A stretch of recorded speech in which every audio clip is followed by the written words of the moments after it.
we are. I'm so excited to be here. Welcome, lovely audience, and thank you for joining us here at Beach Variety. And Ben is going to put the variety in Beach Variety. Creators at the beach. So today we are joined by Benjamin Iserhien, a senior, by the way, graduating from Cal State Long Beach this year. And the producer put this word in here, Ben, a profound costume designer. So right. So we'll unpack all that. All right. So question number one. By the way, dear audience, I was just having a fabulous chat with Ben. This guy is amazing. So I'm going to start off, Ben. I'm going to completely go off script. If people want to follow your work, how do we do that? How can we follow you, let's say on social media or whatever? I have pages on Facebook, Instagram, and Twitter, but I never use Twitter because Twitter is terrible. Twitter is the devil. It is the devil. Okay, but go ahead. It is stay off of Twitter at all costs. But if you're on there, follow me. Okay, great. So it's Benjamin Iserhien, dear audience, and I will redo that at the end because you're going to want to know this guy. All right. So question number one. I can put my tag in the chat, my social media tag in the chat. Yeah, but I don't know if our audience is going to get it. But That's true. Right. We can always deal with it later. Exactly. So in post. Exactly. So, in post. All right. So Ben, for our audience and for me, first of all, I'd like to know this is actually an interesting question. What kind of costumes do you design? Is there a specific genre or is it broad?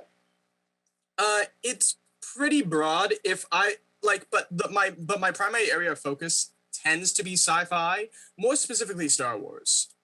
Oh, really? So the fourth was with you. Yes, the fourth was with me. I actually went out on the fourth. And it was a fun time. What did you wear? Oh, I'll show you.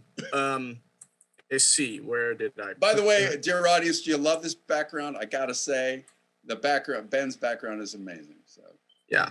All right. See, where did I put it? Ah, here it is. Okay, let's see if we can see it. This is what I wore. No way. Yeah. You are so. Can I say badass on the air? You're so bad. Well, you already said it. I just did. So if they bleep it, they bleep it. Okay. Yeah, but so sci-fi is your thing. Yeah, sci-fi tends to be my thing. Tends to be your thing. Okay. And when did you? Now the question here says, when did you get into the hobby? I'm not going to call this a hobby. When did you kind of find a bit of a calling for costume design? Is it self-taught? And so how long have you been doing it? So there's a bunch of questions in there. I mean, it's an interesting question. And people, when you hear that question, people often think that you're just going to say, this is the definitive moment. This is when it started. But no, it was a process. I sort of garnered interest over time. And it sort of incrementally happened. If I wanted to point to a specific instance where it started, to lay out a timeline for myself, why does any man do anything? I met a girl. Got it. Let's just call it like it is. Let's just call it like it is. If I was going to point to a specific timeline where it began, it pretty simply started there. That was the spark. That was the spark. Okay. Well, thank you for that. And dear audience, if you're watching this and you're looking for how did Ben start it, look for your own spark, shall we? Exactly. All right. So we're going to take a quick break. And when we come back, we'll hear more from Ben and get more into detail, actually, on how Ben creates his costumes. So don't go away. Stay with us.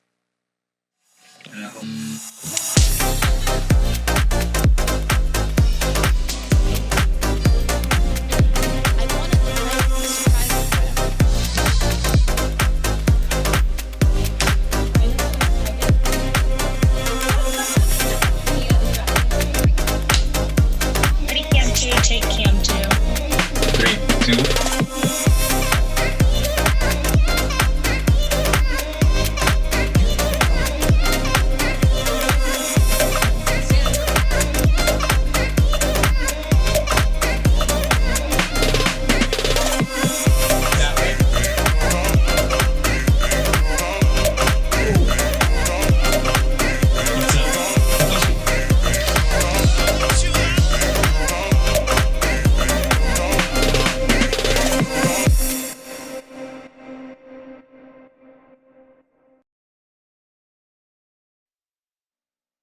Welcome back, everybody. We're so glad you're here, and we're so glad we're here with Benjamin Iserhien.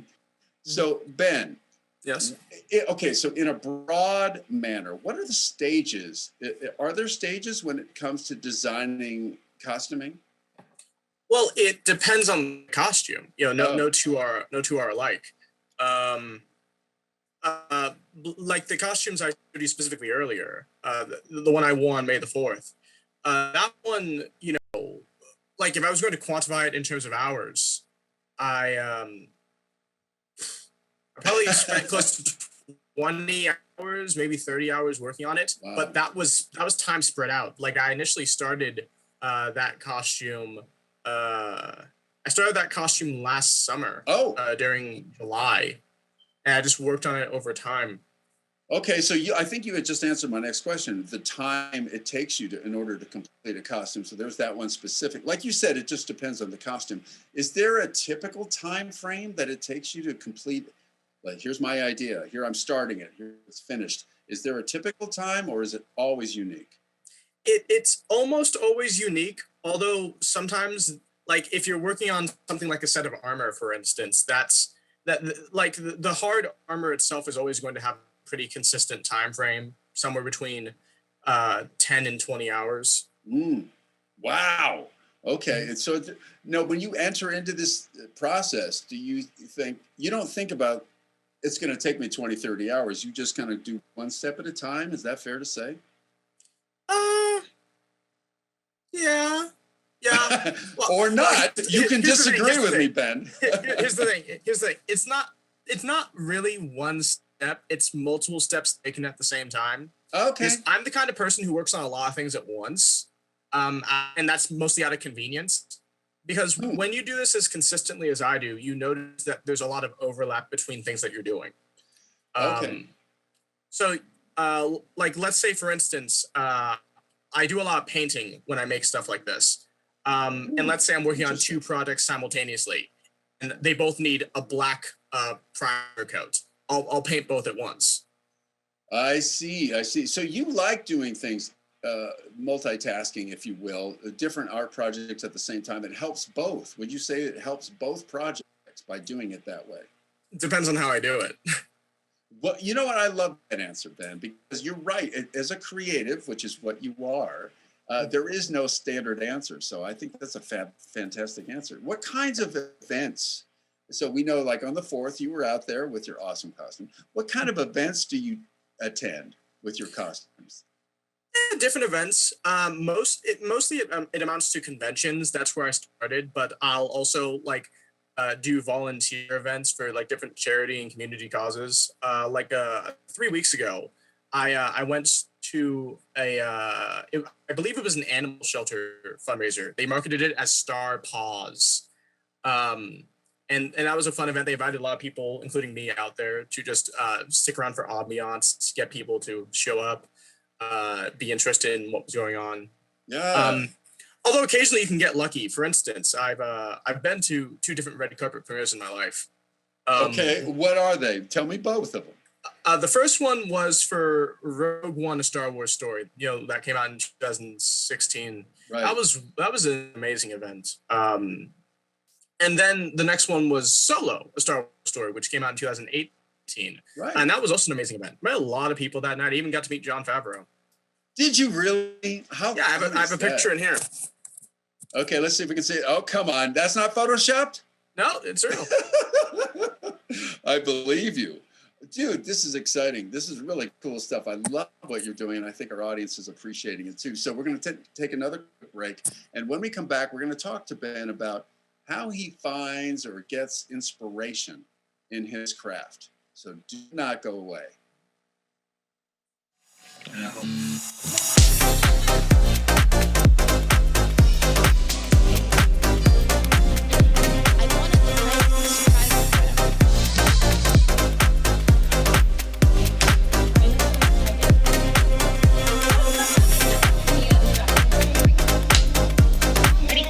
Take cam 2. 3, 2.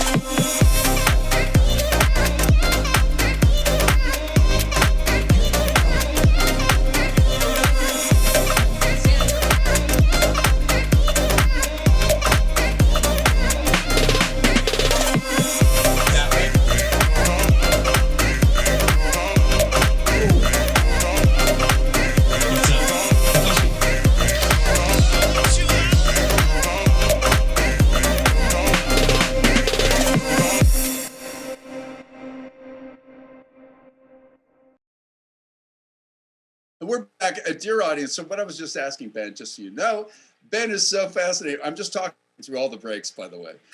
So I was asking, because he's also a screenwriter. So Ben, I was asking if like the process of screenwriting, just like you were saying, painting and costume design, you do both at the same time. Does screenwriting and costume design, do they sort of complement each other for you? Well, something they teach you as a writer is to write what you know, because that's what you know. I've heard that, of yeah. course. Yeah, and oftentimes I try to make an effort to adopt as many elements from my own life as I can into my writing. But when it came to specifically costumes and costume design, yes, for some reason, I didn't even consciously do this. I just sort of kept those two realms separately. Huh. Yeah, there wasn't any integration. Gotcha. And so, like, when you are finding your creative motivation or inspiration, where do you find that for your costumes? It just sort of strikes me. Oh, I see. Just out of nowhere. Like you're driving or you're walking, you're just sitting at home, something will come to you. Yeah. I mean, sometimes they come to me in dreams, but most of the time the idea just hits me while I'm thinking about something random. Interesting. Okay. Yeah. So I've noticed that actively trying to search for inspiration almost never works. You can't get something from nothing. Yeah, but let me ask you this: are you at least intentionally like keeping your radar open? Maybe you're not intentionally saying, "Okay, today I got to design a costume," but are you saying, "Well, I'm always open," or is there some sort of that kind of idea or mantra in your mind? Oh, I always try to keep myself open, because you never know when it's going to strike you. You never know when inspiration is going to strike you. But like in my experience, actively searching for it just doesn't work for me personally. I know there's a lot of people out there who just go deep into the dirt and they pull out something magnificent. I'm not that kind of person. Like, because I try to search for something to do, but it doesn't really work out the way you think it will. Although there's it's something interesting I found. When you try looking for one thing, you end up finding something else. Right. Mm-hmm. Well, that to me sounds like you. It sounds like your creative self, where you're always open. And so, all right. So now you were just mentioning how one style does not fit all. Yeah. So if you were to give any advice to someone who's trying to get into costume design, what would you say? What would that advice be?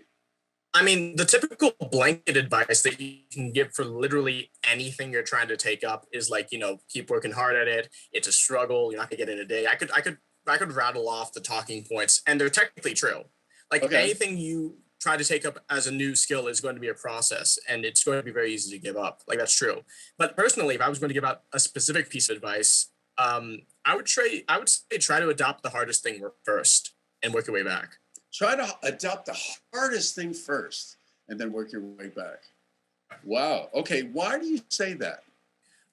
When I started doing this, obviously I was low level. I was doing a lot of like low budget things. And then I thought to myself, I want to jump up to the next level. I wonder how it is making armor. And instead of jumping to the next level, I jumped to like a bunch of levels. And then I started scaling back. Like recently I taught myself leather crafting, and that was a step down from armor. So wow. Okay. Wow. I love that advice. So by the way, and as you said, Ben, not one size fits all. So if that particular bit of advice helps you, take it. Yeah.